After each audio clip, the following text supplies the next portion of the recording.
Según datos oficiales del Ministerio de la Mujer, 1 de cada 10 mujeres paraguayas de 18 a 65 años de edad es víctima de violencia en la pareja y generalmente utilizan las redes sociales para ejercer esa violencia y control en sus parejas.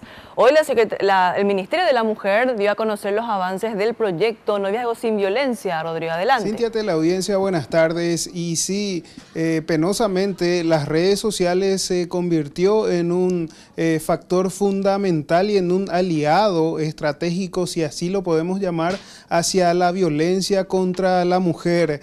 Generalmente esto se ve reflejado en los envíos de mensajes de texto preguntando, por ejemplo, a la pareja por qué está en línea, dónde está, qué ropa lleva puesta, inclusive piden la ubicación o hasta envían emojis con gestos o con emoticones que figuran